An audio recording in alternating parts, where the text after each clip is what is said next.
All right, so I've made my handy dandy PowerPoint here. Let's get into it. It's gonna work for me.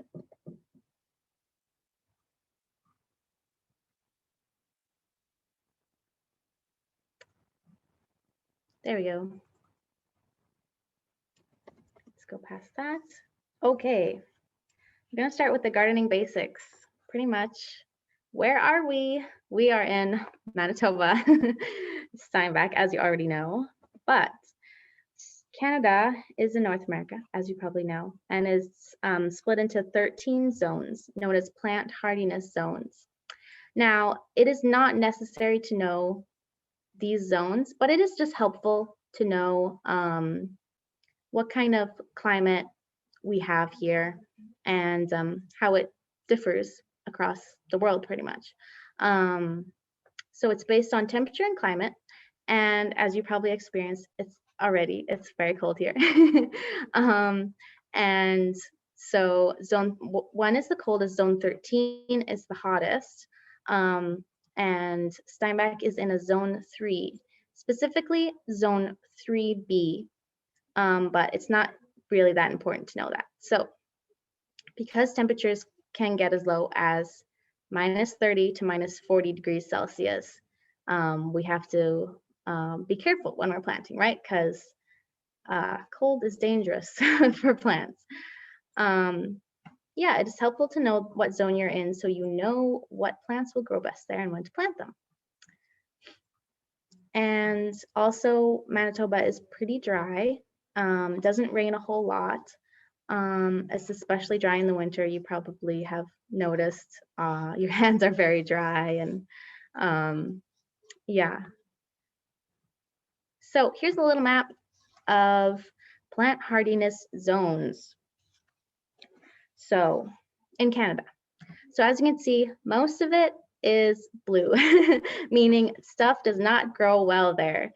So pretty much the scale goes from grows very poorly to grows very well, you know, based on temperature and climate.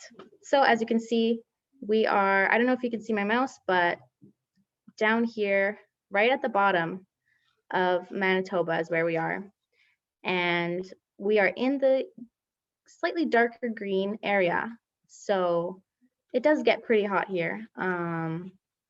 But as you can see, the darkest it gets is the red over there in British Columbia. So we will work with that, work with our winters, and yeah. So you're probably wondering, what can you plant here? Because you're thinking, oh, we're 3 out of 13 zones, you know, it sounds pretty difficult to plant. Well, if you practice and get the information you need, which I'll provide, we can plant actually a lot of things. So there are many things you can plant. So veggies that do well in zone 3 are greens like lettuce, Asian greens, cabbage, chard, all that leafy stuff grows quite well here. Radishes, squash, cucumbers, peas, potatoes, carrots, kale, rhubarb, and more. Rhubarb actually grows really well here. It does well in cold weather, and I know my mom has one in the backyard, and it gets huge, and it grows back every year. So that's really nice. That's the rhubarb down there. And the warm growing season is short, so avoid plants that take a long time to mature and are very heat loving. So you probably know that we don't really grow like tropical fruits here, like melon. For example, melon is very hard to grow here and is not usually grown here. You probably have noticed in the grocery stores, fruits usually come from the States or Mexico. That's usually where we get our fruit from in the grocery store. Yeah, there are some fruit you can grow here, like apples. I'm trying to think of more, but I think apples do the best here, and you can do like, obviously tomato is a fruit. You can do tomatoes, and I'm drawing a blank, but yeah, there's fruit you can grow here. The Steinbeck growing season lasts for about 141 days from around May 12th to September 30th. So yeah, it says May 12th, and we won't be planting on May 12th, as that's 2 days away. But the growing season is pretty short.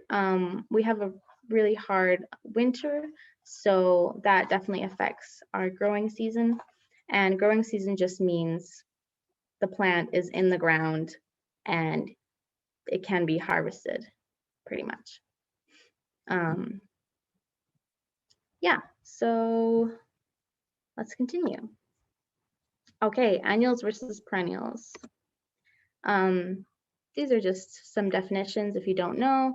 Annuals are plants that live for one growing season, then die off.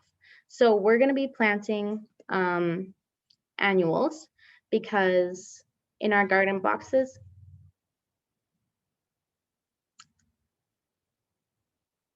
sorry, Elma's just joining us again. Okay, so as I was saying, in our garden boxes, we're just planting annuals, just so that the people who use the boxes next year, they won't have other plants coming back up. So they get a fresh start of their garden. So we'll just be using annuals because, oh, here's some annual vegetables. Beans, beets, cabbage, broccoli. Hi, Elma, welcome back. Yeah, so most vegetables are annuals, and what aren't annuals are perennials, which are plants that regrow every spring, and they can live for 3 or more years. They're really great for planting once and then just, you know, leaving it, and then next year it will just come back, like strawberries. The first year that you plant strawberries here in Manitoba, they're probably not gonna produce a lot of fruit or any fruit, but the next year it'll produce more, and the next year even more, right? So it kind of takes a longer time to produce, whereas annuals have a shorter time to produce. That way, like lettuce, it just grows, you know, every few weeks you can get fresh lettuce. And so some plants take a long time, some plants take a very short time. Perennial vegetables include asparagus, rhubarb, garlic, artichoke, and more. So note about garlic and other perennial plants is that because of our cold winter, some perennials are grown as annuals because they don't last through our winter.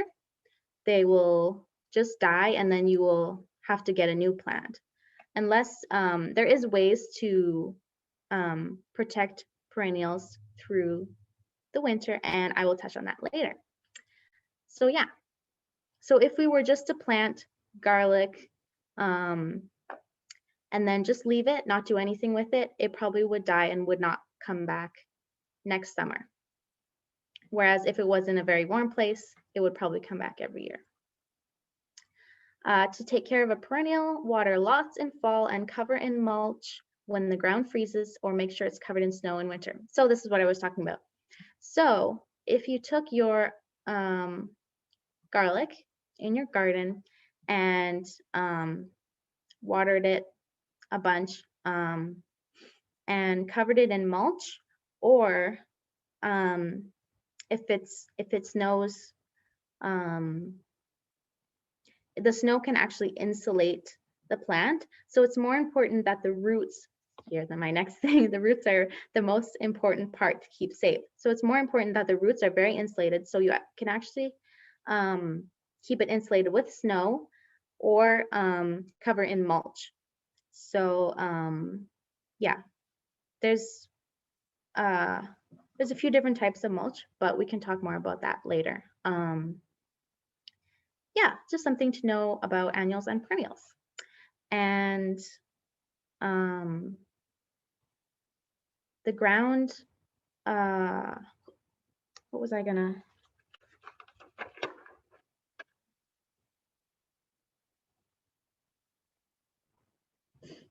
One moment, please.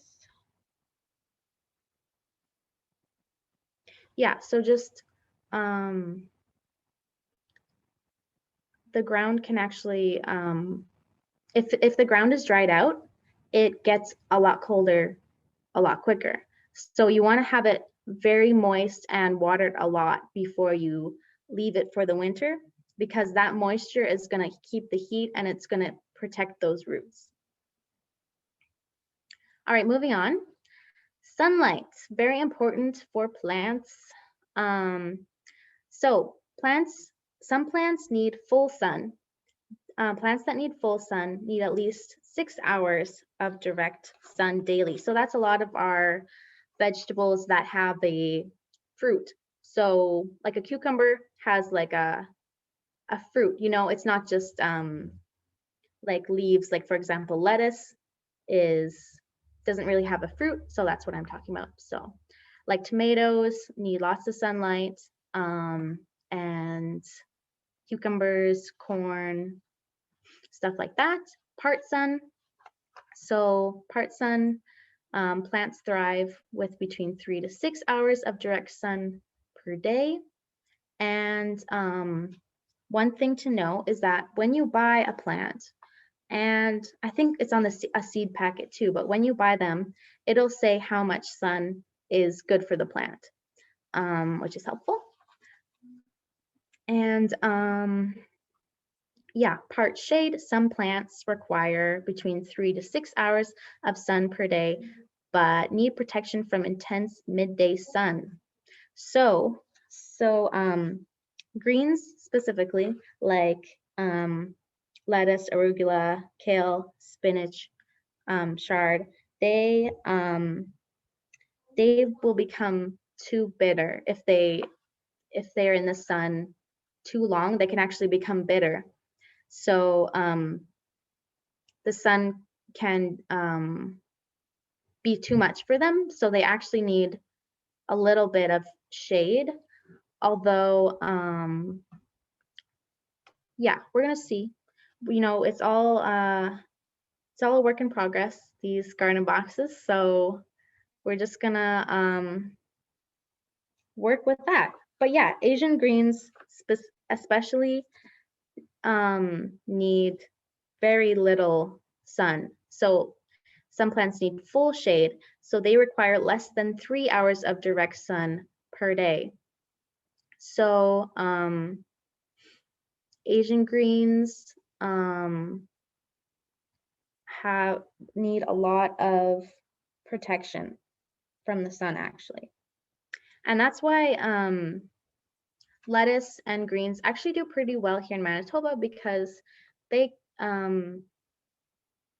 like the cold a bit. The cold can actually make them a bit sweeter.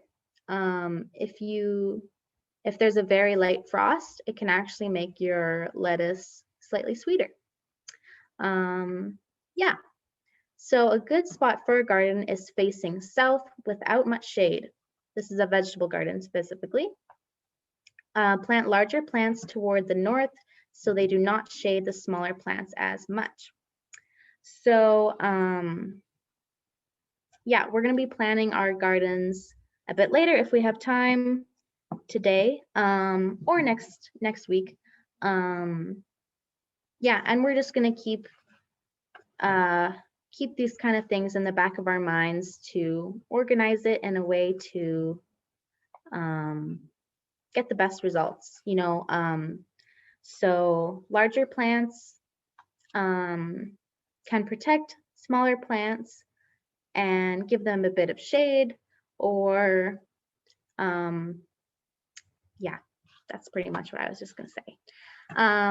Now, what is frost?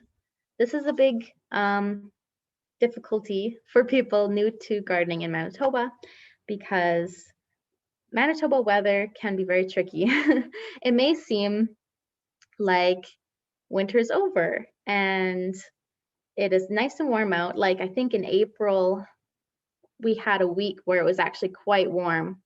And some people might think that, okay, it's time to garden, you know, winter's over, it's time to garden.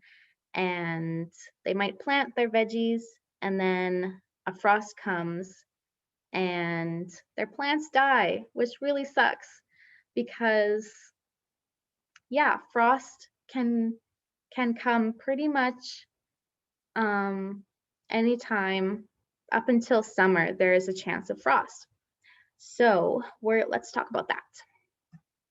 Any questions so far? Anything I need to clear up? Okay, great. Frost is the freezing of dew when the temperature is low. So, as you probably know, dew is water on, is the condensation of water on your grass. Like in the morning, you get, you know, a thin layer of water on all surfaces. And I don't really know the science behind that, but I can look into it if you are curious. But frost is when that dew freezes. And so freezing point of water is 0 degrees Celsius. So when the temperature goes below that, it's going to freeze the dew, which can be damaging to our plants. So yes, frost is dangerous for gardens and sometimes happens during the warm growing season in southern Manitoba. So what are we going to do about that? Some plants can handle a light frost, while it can kill or injure others. Like I was saying before, a light frost can actually make your lettuce taste a bit sweeter. However, some plants, it would be damaging to them and could kill them. So when is the last frost? So in Manitoba, we usually have a last frost date, which is the Environment Canada uses all the data from previous years and says, okay, this is probably when the last time frost is going to come. And so after that is when we can plant our things that can't handle frost, and we know it'll be pretty safe. So we want to know that, because usually that frost happens May long weekend, which is the 3rd week of May, I believe, which is when most people plant their gardens. That's just a safe date. Some people plant seeds a bit earlier than that because seeds are under the ground, they're more insulated. And some people plant June, which, because of these restrictions, we might be planting in June, which is fine. You know, things will grow a bit later, but we'll still be able to get that produce. So watch for frost warnings of 0 degrees Celsius and lower. You can usually find the lowest chance of what was the lowest temperature on your weather sites, or there will be a frost warning on your weather site or the news, the TV, however you find out about your weather. Sometimes there's a frost warning. Yeah, if you're unsure if there's a frost, if there's going to be frost, you know, just see how the weather is, and if it seems very calm, there's a higher chance of frost. If you're not sure, you can just email me and I'll be like, yes, there's going to be frost, or no, there probably won't be frost. But yeah, look for 30% chance of frost. I had a bit of trouble finding this online, but it should say the percent. So 30% or more percent chance of frost is what you want to be cautious of, because if there's a 50% chance of frost, you don't want a 50-50 chance of your plants dying, right? So yeah, and let's move on. Any questions? We're good. What plants can handle frost? Okay, so plants that are especially sensitive to frost include peppers, tomatoes, eggplant, beans, cucumbers, corn, melons, and squash.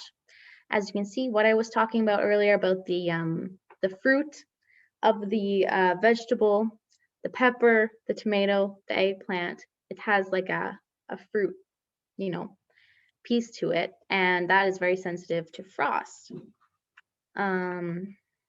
Yes, whoops. Plants that can handle a light frost include beets, carrots, lettuce, cauliflower, and potatoes. So beets actually do pretty good in cold. They like the cold, and yeah, the rest are pretty good. So plants that can handle a hard frost include cabbage, broccoli, onions, parsley, peas, radish, spinach, turnips, and Brussels sprouts. So lots of things there. Some of these are perennials, so they come back every year. That's why they can handle a harder frost. Okay. How can I protect against frost? You're probably wondering, because it seems like a very dangerous thing to happen to your garden. Well, there's some easy ways to protect against frost. Most people use bed sheets. You can use blankets or plastic sheets to cover your vulnerable plants. Drape loosely and don't let it rest on top of the plants, because you want to create kind of like a bubble of warm air over your plants. And so if the leaves or the top of the plant is touching the sheet or whatever you use, it could actually get frost on it as well. Although some people just, you know, cover it. If it's a light frost, I wouldn't worry too much about it. Use stakes to prevent it from touching the foliage, and rocks or bricks to hold it down from flying away. Unless it's a fitted bed sheet, you might be able to fit it over a garden box. Yeah. So apply in the early evening and remove when temperatures rise the next day, usually early morning. Although it is not too, you don't have to do it exactly at those times. Those are just the recommended times. Yeah. Low plantings can be covered by mulch, which is useful for keeping heat in the ground, like we talked about earlier. Mulch is good for if you want to cover some really low to the ground plants. Keeps the heat in. One moment, please.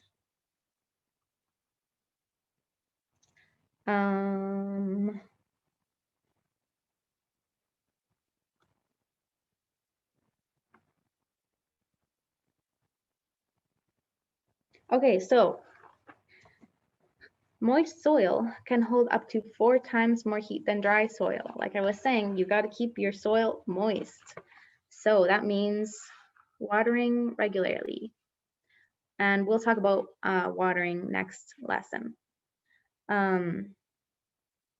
If after a plant experiences a light frost, it may have leaves that need to be taken off that got damaged. They will look limp or brown or black. If you remove these parts, your plant can continue growing and is safe to eat.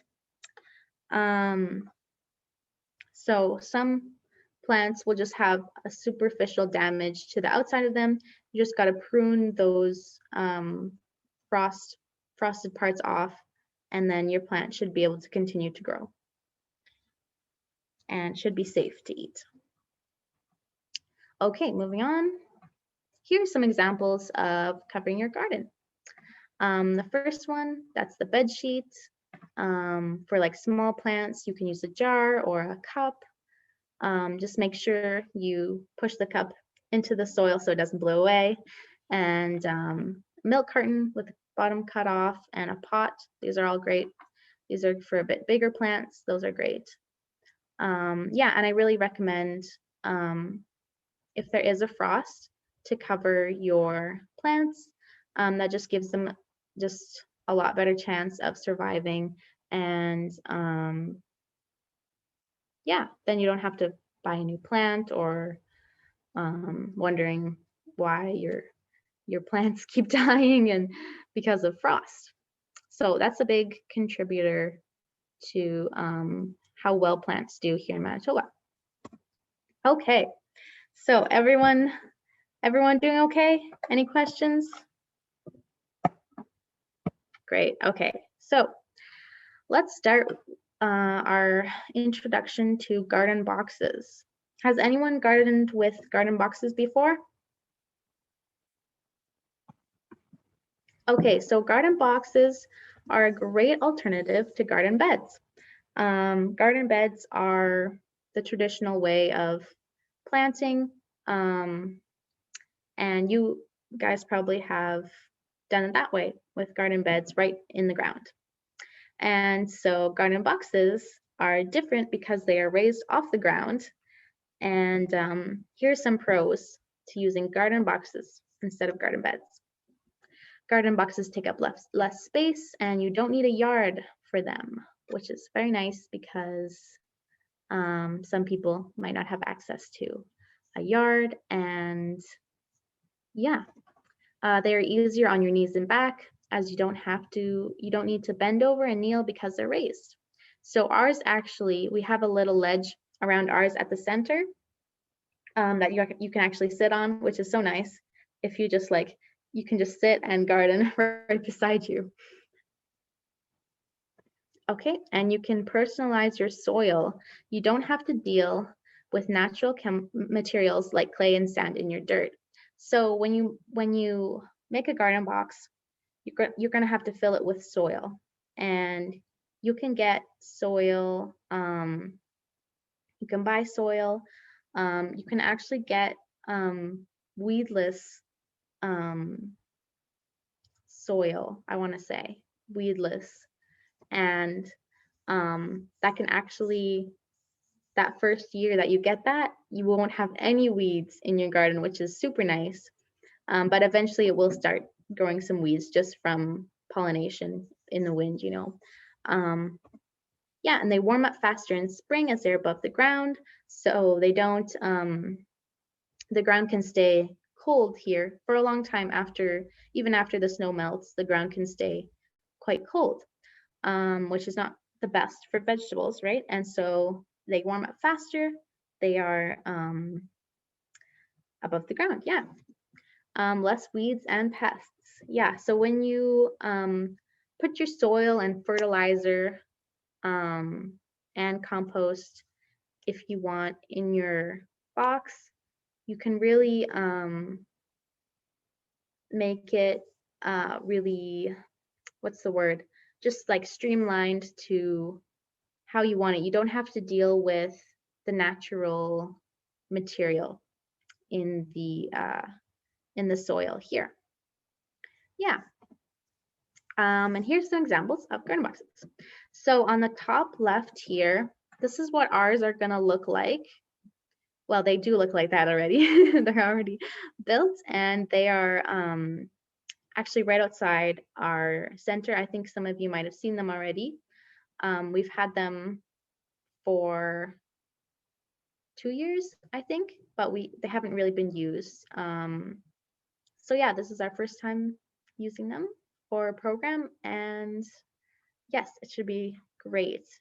So there's some other examples of garden boxes. This one is raised, and so you just can stand and garden. Looks like there's some lettuce, some leaves, like some herbs maybe, which is just really easy on your body instead of having to be down on your knees in the dirt. And yeah, and can be probably cleaner too. Whoops. And here's a really fancy one with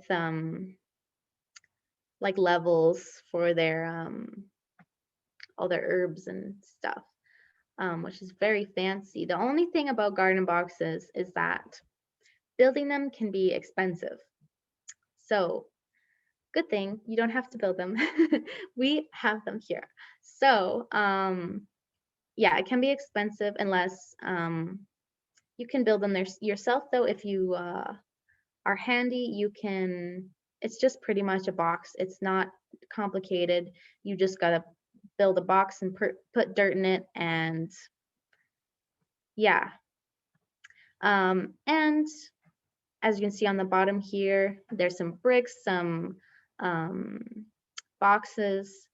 You can kind of grow a garden in anything. So it's very versatile, and there's lots you can do. There's lots of variation you can do. If you just have some crates around, pots, you can use those as well. Yeah. So the only thing is that if you use these kind of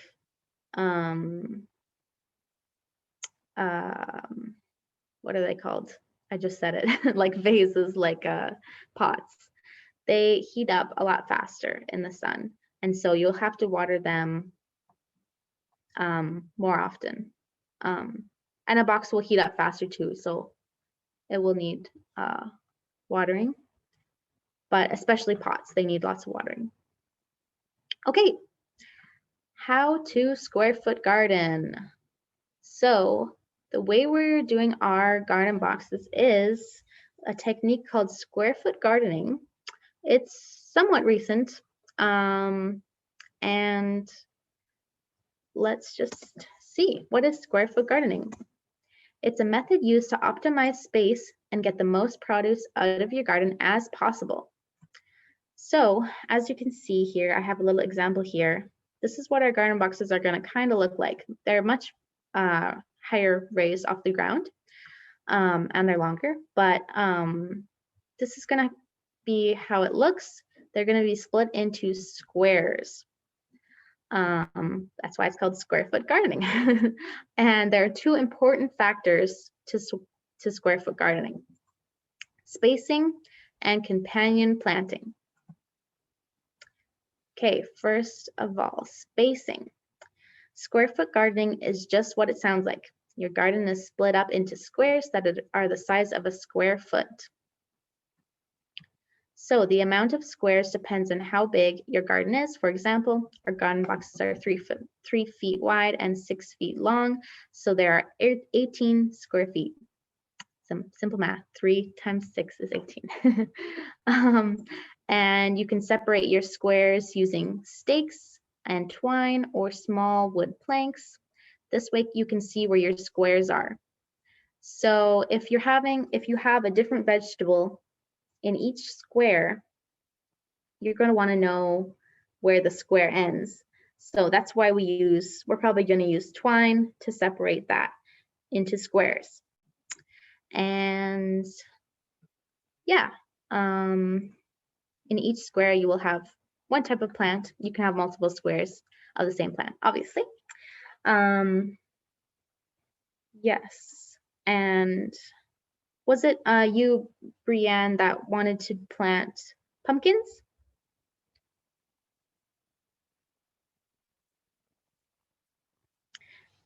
That's right. I think we will get into how the how spacing each square will go, because it's a bit different than if you're planting in rows, and it takes up a lot less space. Okay. Let me see here.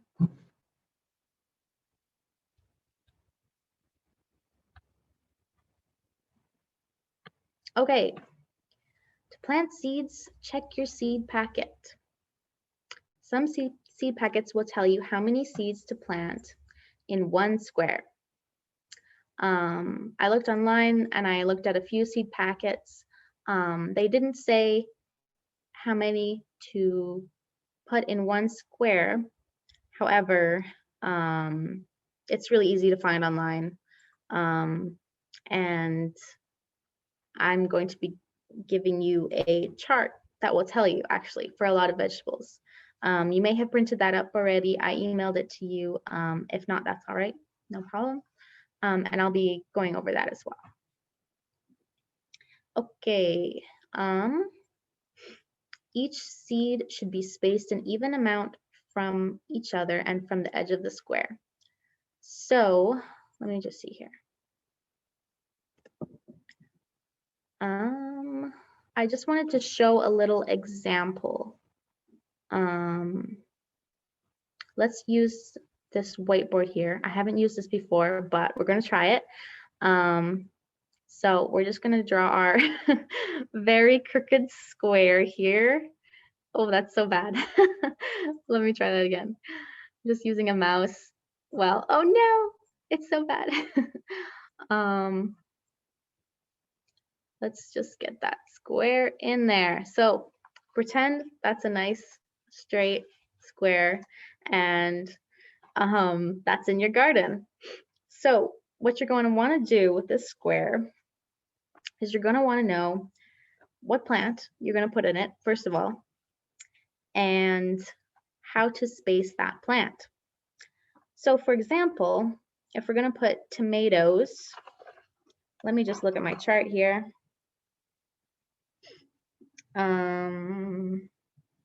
No, let's say peppers. If you're going to do a pepper plant, so you're going to say one pepper plant goes in one square. Very nice circle. So you have one square and your pepper plant is just going to be in that one square by itself. Good to go. Easy, right? Okay, so some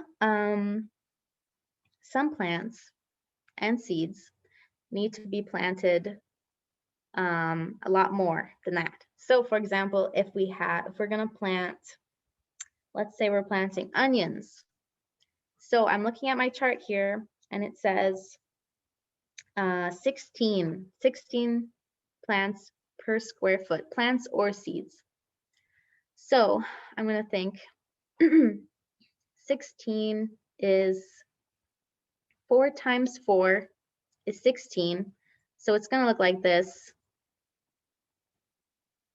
You're going to put your seeds in, well, it's going to be better spaced than that, but you get the idea. Just 16 seeds like that. I don't know if you can see it, but yes, that's what you're going to do when you are preparing to plant. So you're going to say, okay, 16, this is what it's going to kind of look. So as you can see, they're kind of equal distance apart. You know, if that makes sense. It's an arrow. I don't know if you can see that. And they're also equal distance from the edge of the square. So that's all you need to know about that. Does that make sense? We're good. You just gotta plant just equal distance instead of putting in a row. And a row is like, similar distance apart. We're just putting it in a square and we're putting it that far apart.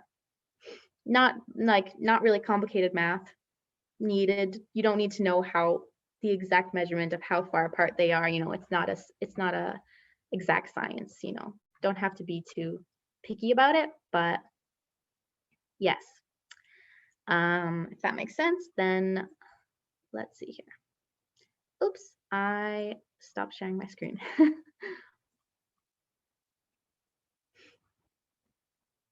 Let's go back to where we were. Okay.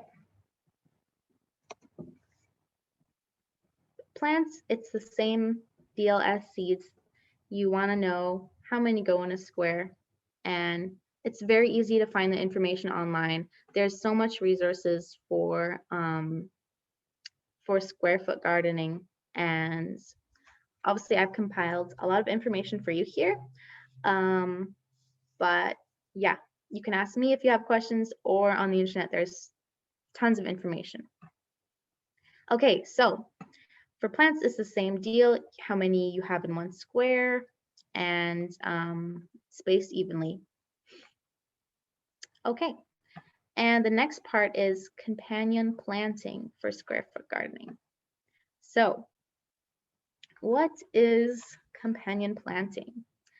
Well, it is a method used to optimize a square foot garden by organizing plants in a way that gives the best results by putting plants that grow well together close together and plants that don't grow well together further apart. So this sounds really complicated, but it's more so of a what plants help each other, not so much what plants don't like each other, because not many plants really disagree with each other. It's more so what goes well together can optimize your produce and make your garden healthier. So the benefits include higher yields, so your produce, protection from weather, repelling pests, and attracting beneficial insects.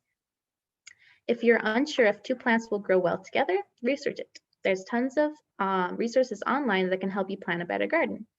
And you can also ask me. And I have sent you an email with a companion planting chart. I don't know if you printed that out, but we will be looking at that next. However, let's just take a break. Let's say 10 minutes, we'll come back and continue it. And then I don't think it's going to take another hour. I think it'll be in like another half hour.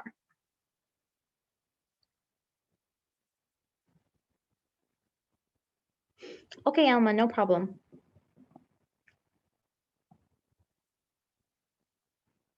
No problem. Okay, 10 minutes and then we will just continue that. And we're just going to talk about planning your garden.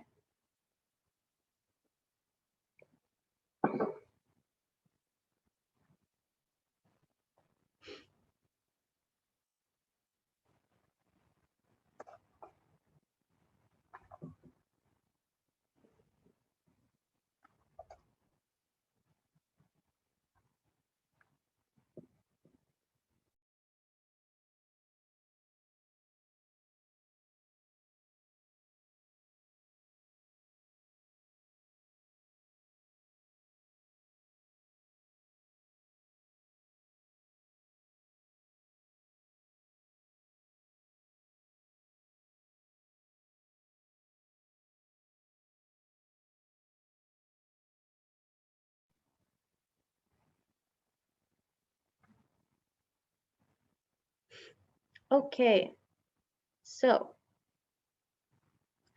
I believe I sent everyone this chart. I'm just going to explain what this chart is. If you didn't print it, if you didn't receive it, that's okay. If you didn't receive it, just let me know. I can send it to you. It looks complicated, but it's not too complicated. I'm going to explain it right now. So it's a seed spacing chart. You might just want to write that on the top of it. I forgot to add that to the top of it, but yeah. So as you can see in the first column, there's the name of the plant, obviously, and it even has the fancy scientific name for it beside it, which is nice. I don't think I'll need that, but it's interesting. And next to that is the height. I don't know if you can see my mouse, but there is the height. So for a lot of these, it's not too important to know the height. Maybe just if it's taller, you know, make sure it doesn't shadow the smaller plants too much. Or one thing to note, if it's a vine, it will take up more space because it's going to grow kind of everywhere. For example, like a melon, you don't really need for it to go up. Obviously, you want the melon to grow on the ground because it's quite big. But if you have have peas, for example, that's a vine, you want something for it to grow up instead of out, because we want to use as little space as possible in our garden box, right? That's the point of the squares. So for peas, we're gonna have I'm trying to remember what it's called, but it's like a lattice, and it's gonna grow up, and we have those. And yeah, that's really helpful to keep it up in the sunlight and to be able to harvest it easier. Yeah, and so yeah, it explains some of that. That's the height. And then beside that is spacing per square foot, which is what we want. That's the most important one. So, because we were just talking about that, how we need to know how many seeds or plants to fit in one square. So this is a really nice chart, and it tells you how many seeds or plants. So this column can be seeds or plants of whatever vegetable you are growing. So it's really handy to know. And see, some of these, it's like for example, from the store you would buy, from the greenhouse you would buy a mint plant. And so you would plant one mint plant in one square. But if you're planting, let's say, let's see here. If you're planting,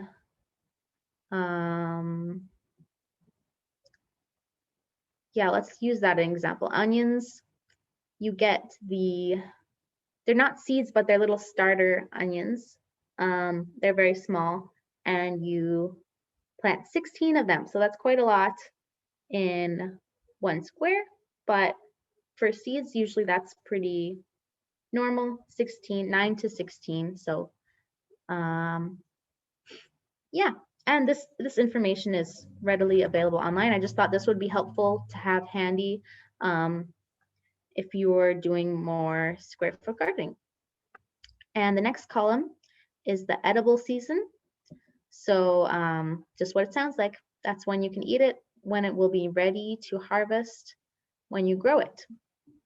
And the next column, the second to last column, is the weeks from seed to harvest.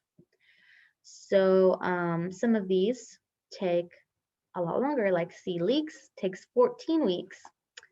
And onions take 20 weeks. So you're probably thinking, how do I plant stuff far in advance so that I can actually harvest it in summer, but before the frost, but after the frost happens, so that they don't die? Well, a lot of people here do seed starting, which is when you have a tray of it has just like little boxes that you put seeds in, and you keep it inside. And we'll touch on that next lesson a bit more, but it's just more important to know that a lot of plants have to start as seeds. Obviously have to start as seeds, but have to start inside. And we're not doing that here because we don't have enough space here, and it's already too late. A lot of people have started their seeds way longer in advance. So we'll be buying plants from greenhouses And there are some seeds, like some seeds here you can see don't take very long at all. Like you see here, mustard greens, for example, only take 4 weeks. So those you would probably plant from a seed. And that seed can go straight into the garden box. And it doesn't have to be a plant.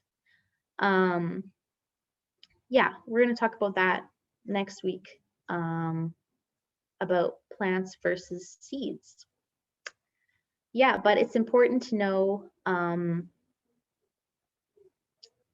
how far in advance to start your seeds inside, so that you know when you transplant them into the soil in summer that they will be healthy and they will sprout your produce, your vegetables, when you want.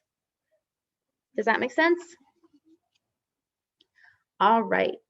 And the next column is seed storage.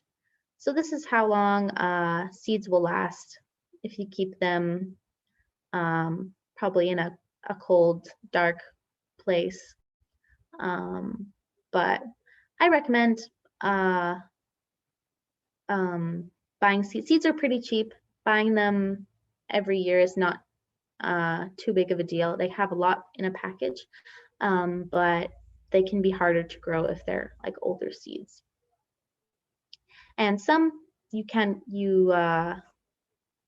have to like see here, mint says not NA, not available, so you don't grow mint from seeds. Yeah, things like that. Like potatoes, there aren't potato seeds. You have to buy like starter potatoes to start growing those. All right, and that is the seed spacing chart, or just seed information chart, plant information chart, which I thought would be super helpful. Lots of information on there. But yeah, the most important one for us is the spacing per square foot column. Okay, and there was another chart that I had sent to you, the companion planting chart. Let me just open that up.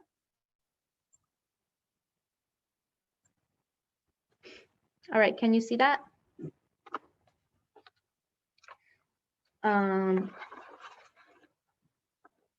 That should be shared on my screen. I see the spacing and. Oh, it's still the spacing? Yeah. Okay, I will stop share and then I will share that one. Thanks for letting me know, Wanda. No problem. Okay, so yes, this one also I forgot to label. It's the companion planting chart. So you might want to write that at the top, companion planting chart. And this one, like the other one, is just to help you with your square foot gardening. This one is on companion planting. So what vegetables grow well together, what don't. So the first column, all the vegetables. This isn't a very large list. So there's some vegetables that aren't included on here, but it's easy to look up online. Just search up what grows well with asparagus, or and Google should tell you. And so here I would focus on the column that says likes growing with, because this is a lot more important than the dislikes. Like I said before, it is not as important to know what plants dislike growing together, because it's not really a exact science. There isn't really like proof that these two you can't plant them together ever. You know, there are some plants like that, but mostly plants do very well, and it's mostly about the benefit of putting two plants close together. For example, spinach and strawberries do very well together. So here you have, it just lists lots of, even has flowers that grow well together with the vegetable. This is really helpful when planning your garden, which we will be doing. And then in the notes you see on the far right, it just says like beans fixes nitrogen deficiency in soil, which can help your whole garden. And you know, there can be like a balance to this garden. What was I gonna add to that? Anyways, so yeah, that's all about that. And then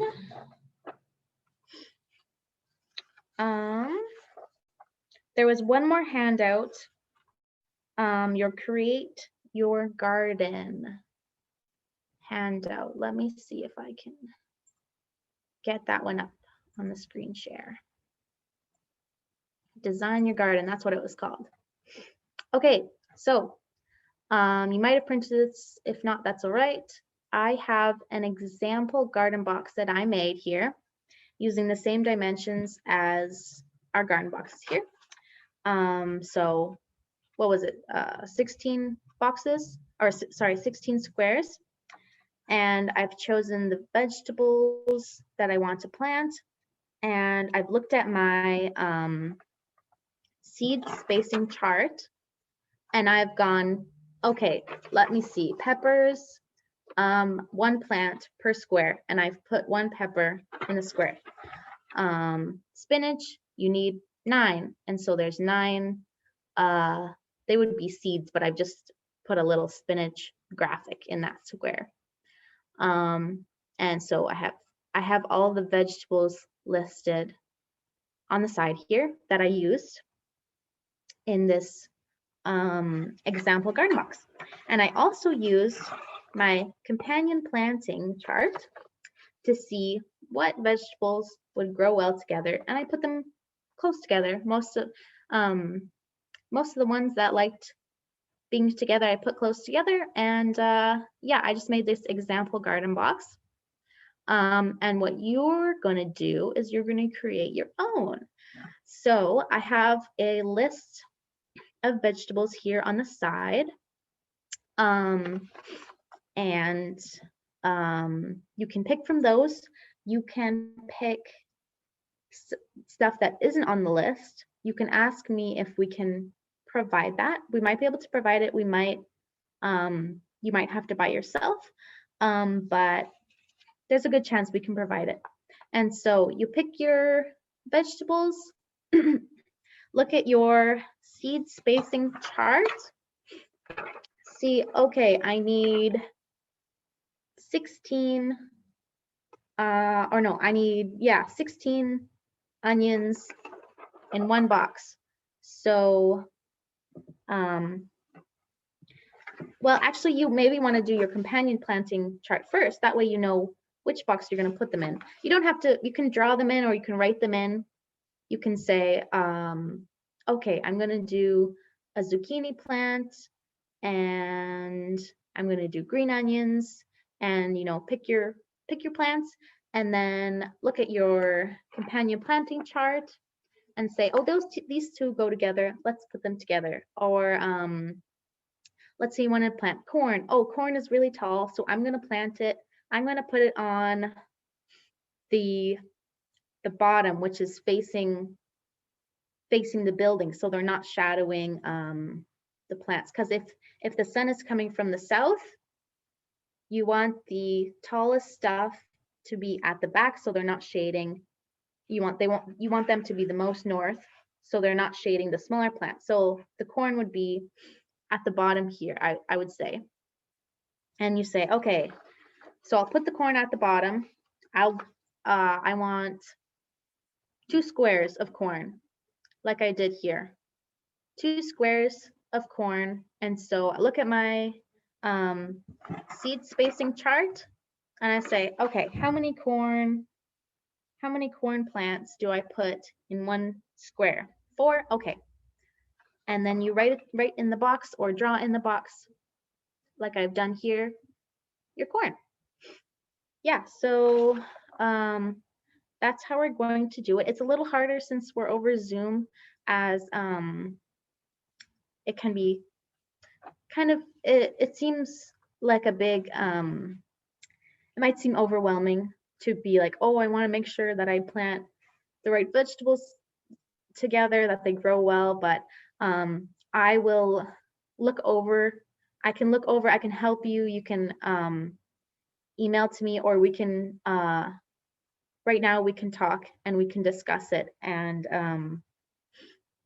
figure out how best to grow your garden. And it's it's um it's not really a make or break situation. Like if you plant, um let's see, let's look at our companion planting. If you plant, let's see, something that doesn't like growing together, if you plant broccoli and oregano beside each other, it's not going to be the end of the world, you know. So it's flexible. Plants are flexible, and we're going to work with it. We're going to make it work, and we're going to have awesome gardens.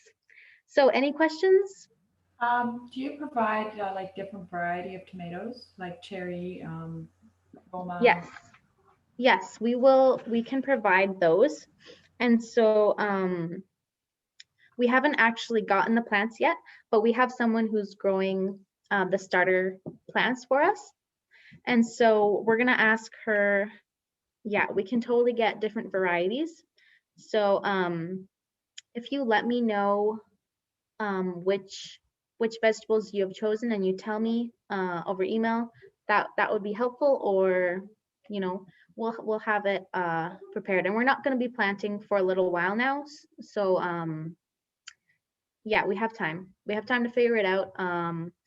And we just want to have fun, you know, like don't feel like uh you got to have the perfect garden. You know, we're all learning, and we're just, it's a good time, and it's a good community exercise, especially in COVID, of just like, it's really difficult to socialize and be productive. I know for me, it's really hard to be productive. So yeah, this is a great way to fight that. And yeah, any other questions? No, like you guys still have a lot of spaces open. Just wondering if Yes, we anyone, do. mom of four that kind of needs to get out and talk to other moms. I live Hmm. she's going crazy, so Yeah, and we're thinking we will definitely have, we're hoping if the restrictions lift um by June, that we can have in-person classes. We can have like, we'll be actually in the garden gardening all together. I'm really hoping for that. And if we need to split the groups up, like we have group A, group B that do different days, we might do that. And yeah, you know, we'll figure it out as we go. And yeah, I'm really hoping for more people to register. So if you know anyone like that needs a garden, uh, that wants to know how to garden, yeah, it's a great opportunity. We have, I think we have like six, no, we have 7 people now registered. So yeah, like five more families. We say one per family. So yeah, immediate family. So yes, and so that will bring us to the end of our lesson. I hope that all of that was not too overwhelming and made sense. If you have any questions, please don't be afraid to ask me. Would be happy to answer any questions and clarify. This is my first time. I have some experience teaching, but this is my first time doing this program. And so if you have um, anything that you didn't like, that you did like, you know, I'm super open to letting me know those notes. I'll be happy to listen. And yeah, I hope you enjoyed our first lesson. And yeah, I will see you next week. I will email all the information out. Um, Have a good week. Thank you. Yes. Yeah, I think that's it.